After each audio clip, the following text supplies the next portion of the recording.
नमस्कार बच्चों, मैं आपकी अध्यापिका मिसेस शरण परेरा आपका फिर से स्वागत करती हूँ।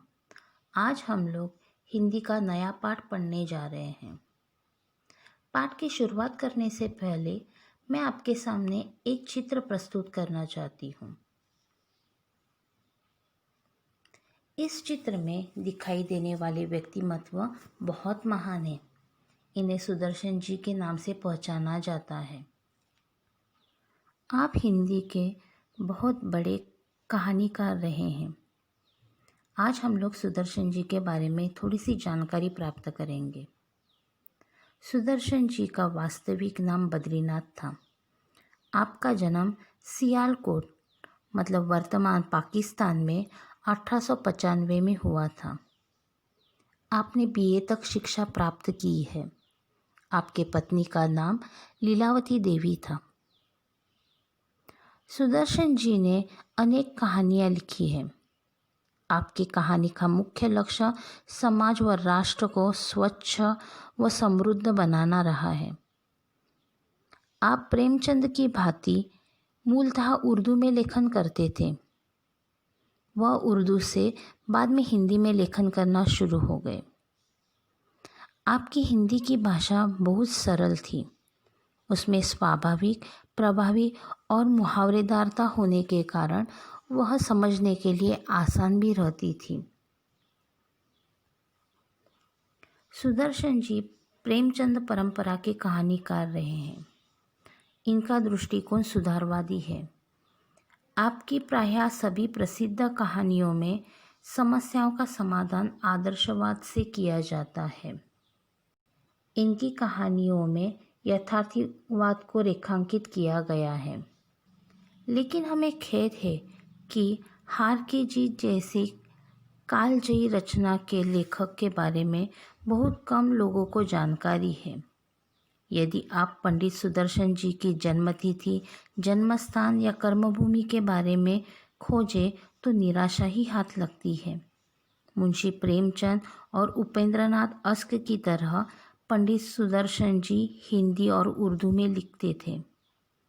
इनकी गणना प्रेमचंद संस्थान के लेखकों में विश्वंभरनाथ कौशिक, राजा राधिका रमण प्रसाद सिंह, भगवती प्रसाद वाजपेयी आदि के साथ की जाती है।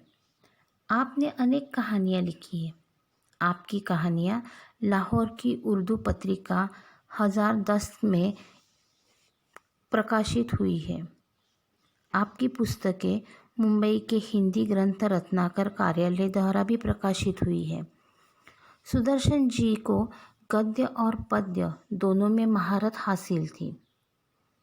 हार की जीत पंडित जी की पहली कहानी है और 1920 में सरस्वती में प्रकाशित हुई थी। मुख्यधारा विषयक साहित्य सृजन के अतिरिक्त आपने अनेकों फिल्मों की पटकथा और गीत भी लिखे हैं। सोहराब मोदी की सिकंदर सहित अनेक फिल्मों की सफलता का श्रेय आपके पटकथा लेखन को जाता है। 1935 में आपने कुंवारी या विधवा फिल्म का निर्देशन भी किया। आप 1950 में बने फिल्म लेखक संघ के प्रथम उपाध्यक्ष थे। सुदर्शन 1945 में महात्मा गांधी द्वारा प्रकाशित लिखित भारतीय हिंदुस्तानी प्रचार सभा वर्धा की साहित्य परिषद के सम्मानित सदस्य थे। इनकी रचना में हार की जीत, सच का सौदा, अठन्नी का चोर, शाही कील की सवारी, तीर्थ यात्रा, पत्थरों का सौदागर, पृथ्वी वल्लभ आदि के नाम उल्लेखनीय है। आपने भाग्यचंद्र यह एक नाटक लिखा है। भाग्यवती यह आपका उपन्यास बहुत प्रसिद्ध है। आपने लिखी हुई रचनाओं को लोगों ने बहुत सराहा है।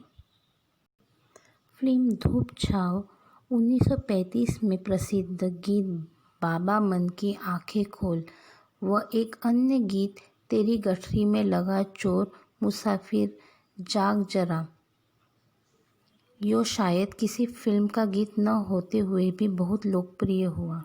सुदर्शन के लिए यह गीतें बहुत महत्वपूर्ण रही। इतना महान व्यक्तिमत्व होने के बाद आपका निधन 9 मार्च 1967 को मुंबई में हुआ। विधा परिचय। कहानी भारतीय साहित्य की प्राचीन विधा है। कहानी जीवन का मार्गदर्शन करती है, जीवन के प्रसंगों को उद्घाटित करती है, मन को बहलाती है। अतः कहानी विधा का विभिन्न उद्देश्यों के अनुसार वर्गीकरण किया गया है। सरल सीधी भाषा, मुहावरों का सटीक प्रयोग, प्रवाहमान शैली कहानी की प्रभावोत्पादकता को वृद्धिगत करती है। पाठ परिचय। प्रस्तुत पाठ में लेखक ने बदला शब्द को अलग ढंग से व्याख्यायित करने का प्रयास किया है। यदि वह बदला किसी के मन में उत्पन्न हिंसा को समाप्त कर उसे जीवन का सम्मान करने की सीख देता है तो वह आदर्श बदला कहलाता है। बदला लेने वाले व्यक्ति के मन में अक्सर क्रोध अथवा हिंसा की भावना प्रमुख होती है। इतना ही नहीं, मौत का बदला मौत से लेने की अनेक घटनाएं प्रसिद्ध हैं। पर प्रस्तुत कहानी में लेखक ने बदला लेने का अनूठा आदर्श प्रस्तुत किया है।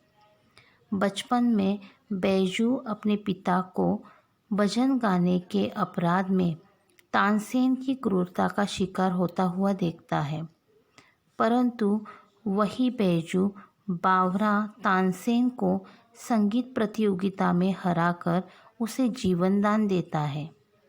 लेखक ने इस कहानी के माध्यम से बैजू बावरा को आदर्श बदला लेते हुए दर्शाया है। कलाकार को अपनी कला पर अहंकार नहीं करना चाहिए। कला का सम्मान करना कलाकार का परम कर्तव्य होता है। इस पाठ में लेखक सुदर्शन जी हम लोगों को आदर्श बदला इस विषय के बारे में कहानी के माध्यम से बताते हैं कि हम लोग किस प्रकार अपने स्वभाव में परिवर्तन लाकर समाज में बदलाव ला सकते हैं। बच्चों, अभी मैं आपके सामने पाठ का वाचन करती हूँ। प्रभात का समय था। आसमान में बरसती हुई प्रकाश की किरणें संसार पर नवीन जीवन की वर्षा कर रही थी। 12 घंटों के लगातार संग्राम के बाद प्रकाश ने अंधेरे पर विजय पाई थी। इस खुशी में फूल झूम रहे थे, पक्षी मीठे गीत गा रहे थे, पेड़ों की शाखाएं खेलती थी और पत्ते तालियां बजाते थे। चारों तरफ खुशियाँ झूमती थी, चारों तरफ गीत गूंजते थे। इतने में साधुओं की एक मंडली शहर के अंदर दाखिल हुई। उनका ख्याल था, मन बड़ा चंचल है, अगर इसे काम न हो तो इधर उधर भटकने लगता है और अपने स्वामी को विनाश की खाई में गिराकर नष्ट कर डालता है। इसे भक्ति की जंजीरों से जकड़ देना चाहिए। साधु गाते थे, सुमन सुमन भगवान को, मूर्ख मत खाली छोड़ इस मन को। जब संसार को त्याग चुके थे, उन्हें सुर ताल की क्या परवाह थी। कोई ऊंचे स्वर में गाता था, कोई मुँह में गुनगान गाता था, और लोग क्या करते हैं इन्हें इनकी ज़रा भी चिंता न थी। ये अपने राग में मगन थे कि सिपाहियों ने आकर घेर लिया और हथकड़ियाँ लगाकर अकबर बादशाह के दरबार में ले चले। यह वह समय था जब भारत में अकबर की तूती बोलती थी और उसके मशहूर रागी तानसेन ने यह कानून बना दिया था कि जो आदमी राग विद्या में उनकी बराबरी न कर सके वह आगे की सीमा में गीत न गाए, और जो गाए उसे मौत की सज़ा दी जाए। बेचारे बनवासी साधुओं को पता नहीं था, परंतु अज्ञान भी अपराध है। मुकदमा दरबार में पेश हुआ। तानसेन ने राग विद्या के कुछ प्रश्न किए। साधु उत्तर में मुँह ताकते लगे। अकबर के होठ हिले और सभी साधु तानसेन की दया पर छोड़ दिए गए। दया निर्बल थी, वह इतना भार सहन न कर सकी। मृत्युदंड की आज्ञा हुई। केवल एक 10 वर्ष का बच्चा छोड़ा गया। बच्चा है, इसका दोष नहीं, यदि है भी तो क्षमा के योग्य है। बच्चा रोता हुआ आगरे के बाज़ारों में निकला और जंगल में जाकर अपनी कुटिया में रोने तड़पने लगा। वह बार बार पुकारता रहा, बाबा तू कहाँ है? अब कौन मुझे प्यार करेगा? कौन मुझे कहानियाँ सुनाएगा? लोग आगरे की तरफ तारीफ़ करते हैं, मगर इसने मुझे तो बर्बाद कर दिया। इतने में बाबा छीन लिया और मुझे अनाथ बनाकर छोड़ दिया। बाबा तू कहाँ करता था कि संसार में चप्पे चप्पे पर दलदले हैं और चप्पे चप्पे पर कांटे की झाड़ियाँ हैं। अब कौन मुझे इन झाड़ियों से बचाएगा? कौन मुझे इन दलदलों से निकालेगा? कौन मुझे सीधा रास्ता बताएगा? कौन मुझे मेरी मंजिल का पता देगा?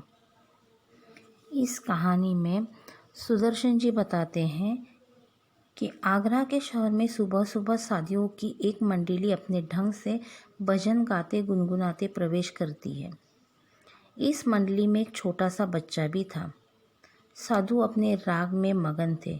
तभी राज्य के सिपाहियों ने उन्हें गिरफ्तार करके बादशाह अकबर के दरबार में पेश किया। अकबर के मशहूर संगीतकार तानसेन ने यह कानून बना दिया था कि जो आदमी राग विद्या में उनकी बराबरी न कर सके वह आगरा की सीमा में गीत न गाए, और जो गाए तो उसे मौत की सज़ा दी जाए। बेचारे साधुओं को इसकी जानकारी नहीं थी। साधु संगीत विद्या से अभिज्ञ थे, अतः उन्हें मृत्युदंड की सज़ा दी गई। पर उनके साथ जो छोटा बच्चा था उसे छोड़ दिया गया।